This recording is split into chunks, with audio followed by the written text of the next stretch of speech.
Here we have a new 2025 Honda Pilot. This one comes in the sport trim level in crystal black pearl. We have black cloth interior. And for the powertrain, we get a 285 horsepower, 3.5 liter V6, made it to a 10-speed automatic transmission. We do have all-wheel drive as well. So not a lot of big changes here for the 25 model year. As we come around to the front end, still get that same sophisticated front fascia LED headlamps along with the LED daytime running lights. And they don't flash like that. That's just how my camera's picking them up. But I love having this in the crystal black pearl and then having the black grills. Now down here, these are going to be 20-inch alloy wheels. Nice design there for the sport. We get passive keyless entry on the front doors.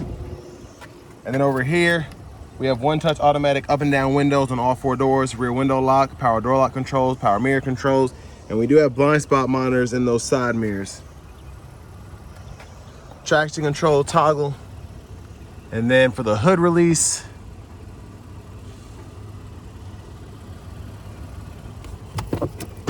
right in there. And here's our power driver's seat. We get 2-way power lumbar support. So even though it's a cloth seat, so far it's been pretty comfortable for me. I have the seat up front adjusted for someone of my size, being 6'3" with longer legs. So we're gonna check out this rear space here. But as we're doing that, a big thank you to Daryl Waltrip Honda for allowing me to review this Pilot today. I'll leave a link below in the description. And then if you're trying to find a Honda Pilot closer to your area, make sure you check out the link below and I can hook you up with local dealers, make sure they're getting you the best price possible. The seat back pockets are on both sides. I'm gonna roll this window down so we can get some light in.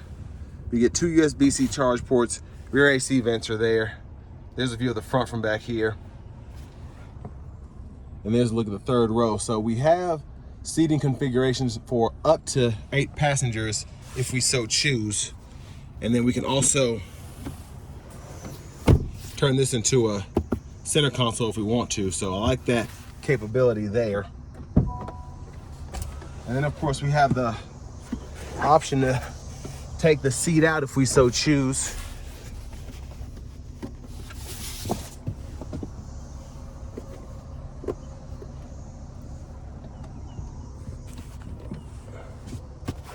And there's a little wire down there and then we just can pull that out. It's easier said than done, but fuel fillers here. And as we come around to the back end, again with the Sport, I love having the blacked out Pilot badge. All-wheel drive and Sport are blacked out as well. And then we have the integrated dual exhaust here. Here's a look underneath and there's your spare tire.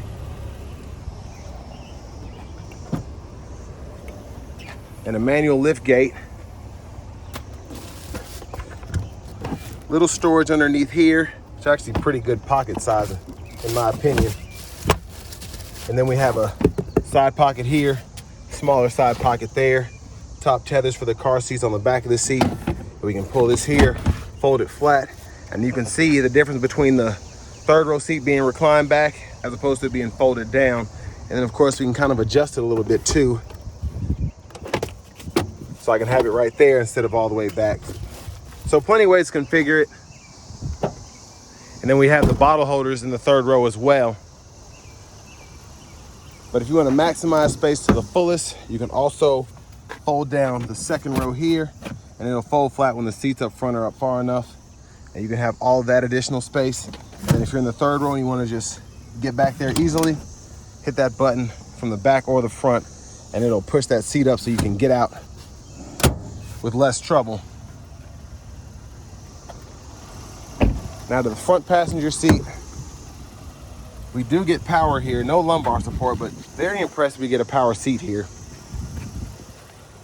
And then top pocket here, pretty good space, and then a lockable glove compartment here with the owner's manual. Now as we come back around to the front, we're just gonna take a quick look in the engine bay.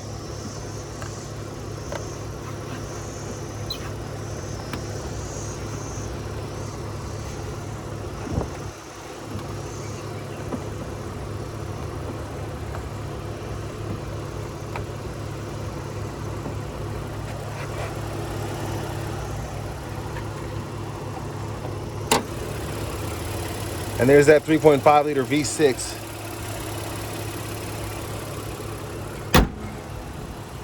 Let's go ahead and hop in the driver's seat.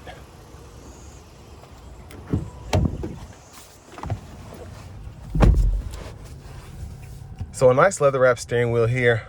I like the shape of it. I like the orange stitching throughout. There's a horn sound there. And then over here to the radio, we get AM, FM, and then we also have Bluetooth audio. And then we have Apple CarPlay and Android Auto compatibility. So pretty easy to connect all of that. You have your menu settings in here if you want to go through those. Change your language. Volume knob, click there, turn the audio off. And then you have a little tune knob there. And then you can pull up the list depending on what setting you're in. Backup cameras there, guidelines follow you as you turn the steering wheel. Hazards are here. Dual zone automatic climate controls. It's nice to have that on this lower trim Sport, I think. And then we have the 3-stage heated seats as well. And then we can turn on the rear AC controls, fan speed, auto. We can sync and unsync there. Little pocket here, USB-A, USB-C charge port. That USB-A you can run the CarPlay Android Auto on. 12 volt here. Tons of storage space here, which I like. So you can have 2 phones right here. One can be running the CarPlay or Android Auto, and then this one can be running just the fast charger, excuse me. Now we have a push button shifter here. Press P for park, press there for reverse, neutral, drive, and then you can toggle between the sport mode there. And then for your drive modes, you have your sport, normal, econ, snow, and then tow mode. Downhill brake control, auto stop toggle, electronic parking brake, and then your brake hold there. 2 bottle holders, center console cubby space. There's a look at the back from up here. Lights are there, sunglasses holder. And then for the vanity mirror, drop that down. You don't have a light, but back to the steering wheel. Blinkers are here, high beams, flash, fog lights. And then you do have the automatic headlamps as well. And then over here we have our intermittent wipers, 1 time off, intermittent low, high. We can adjust that intermittent frequency here. And then our rear wiper is here, off, intermittent on. And you can pull there or pull there to wash the rear camera as well as the rear windshield there. And then you can pull up here for the front wiper fluid. Now I do like with the 10-speed, we have the paddle shifters behind the steering wheel. We have our adaptive cruise, lane centering, gap adjust for the adaptive cruise, and we can set the speed there. And then we can go through our audio sources here, volume controls, track list, radio station presets, voice recognition. And then for the left side of the gauge cluster here, home button, and we can go through if we want to see range and fuel, or if we want to see the all-wheel drive torque distribution, and then tire pressure monitors. So we can scroll here, meter setup, language selection.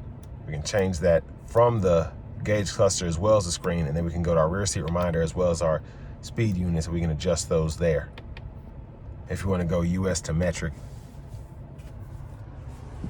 Push button starts here. Finally, here's the key fob with remote start.